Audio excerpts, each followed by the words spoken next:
দর্শক স্বাগত জানাচ্ছি, আমি অপরাজিতা। আসসালামু আলাইকুম বন্ধুরা। সারা বিশ্বে এখন তথ্য প্রযুক্তির ব্যাপকভাবে ব্যবহার হচ্ছে। এআইকে ব্যবহার করে প্রতিটি ক্ষেত্রে অভাবনীয় পরিবর্তন আসছে। সহজ হচ্ছে মানুষের চলাচল এবং কার্যক্রম। বাংলাদেশেও এর ব্যবহার শুরু হয়েছে ব্যাপক হারে। বাংলাদেশের একটি বেসরকারি টেলিভিশন তেমনইভাবে এআই প্রযুক্তি ব্যবহার করে চমকে দিয়েছে। বাংলাদেশের একটি স্বনামধন্য টেলিভিশনে ব্যবহার হয়েছে এআই প্রযুক্তি, যার নাম অপরাজিতা। এই অপরাজিতা প্রথম বাংলাদেশের আর্টিফিশিয়াল। স্ক্রিনে যে সুন্দরী রমণীকে আপনারা দেখছেন তাকে হয়তো মানুষ মনে করছেন, আর এটা যদি মনে করে থাকেন তাহলে আপনার ধারণাটা হবে সম্পূর্ণ ভুল। তাকে দেখতে অনেকটা আমাদের মতো রক্তে মাংসে গড়া মানুষ মনে হবে। সত্যিকার অর্থে এটি কোনো মানুষ নয়, সে হচ্ছে এই আধুনিক যুগের কৃত্রিম বুদ্ধিমত্তার মানুষ, যাকে বলা হয় এআই, আর এর নাম দেওয়া হয়েছে অপরাজিতা।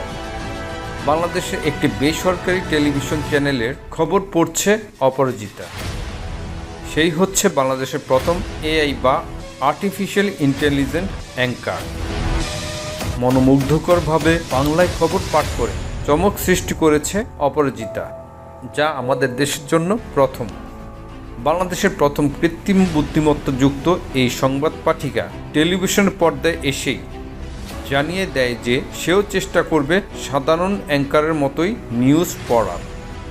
অপরাজিতা নিজের পরিচয় দিয়েছে বাংলাদেশের প্রথম আর্টিফিশিয়াল ইন্টেলিজেন্স প্রেজেন্টার হিসেবে। গত বছর 19শে জুলাই বাংলাদেশের চ্যানেল 24 নামে এই চ্যানেলটিতে সন্ধ্যা 7টার বুলেটিনে এই কৃত্রিম বুদ্ধিমত্তাকে দিয়ে সংবাদ পাঠ করানো হয়। সেই সময় টেলিভিশনের স্ক্রিনে উপরে অপরাজিতার পরিচয় হিসেবে লেখা হয় এআই প্রেজেন্টার। যদিও তাকে দেখে কেউ চিনতেই পারেনি এবং সেটা মনেও হয়নি এটি এআই প্রযুক্তি। পারাবি, আপনাকে ধন্যবাদ। আপনাদের মতো করে আমিও চেষ্টা করব নিউজ পড়ার। কতটুকু সম্ভব হবে জানি না। দর্শক স্বাগত জানাচ্ছি, আমি অপরাজিতা। সাধারণ একজন সংবাদ পাঠক যেভাবে খবর পড়েন ঠিক সেইভাবেই তা তুলে ধরে অপরাজিতা। যদিও এই প্রযুক্তি বাংলাদেশে প্রথম হলেও বিশ্বের অন্যান্য দেশে প্রথম নয়। চীন, ভারত সহ অনেক দেশেই এর ব্যবহার শুরু হয়েছে। এখন অনেক ভিডিওর অ্যাক্টরকেও এই প্রযুক্তির মাধ্যমে পরিবর্তন করা হতে পারে। অনেকেই বিনোদন হিসেবে ব্যবহার করছে এই প্রযুক্তি, কেউ আবার প্রয়োজনেও ব্যবহার করছে। তবে এই প্রযুক্তি নিয়ে বিভিন্ন মতামত রয়েছে। অনেকেই বলছেন এই প্রযুক্তির কারণে মানুষের কর্মসংস্থানের প্রভাব পড়বে। তবে সত্যিকার অর্থে এমনটা হওয়ার সম্ভাবনাই সবচেয়ে বেশি। একটা সময় চাকরি হারাতে পারে অর্ধেকেরও বেশি মানুষ।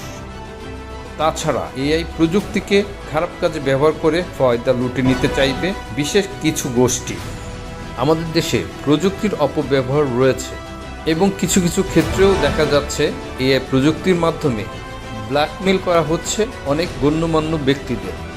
তাই আমার মতে এইসব প্রযুক্তি আমাদের কল্যাণের চেয়ে অকল্যাণই বয়ে আনার সম্ভাবনাই বেশি। বন্ধুরা, এই প্রযুক্তির ভালো দিক এবং মন্দ দিক নিয়ে আপনাদের মতামত আমার ভিডিওটির কমেন্ট বক্সে লিখে জানাতে পারেন। ভিডিওটি ভালো লেগে থাকলে লাইক এবং শেয়ার দিয়ে সবাইকে দেখার সুযোগ করে দিন। ধন্যবাদ সবাইকে।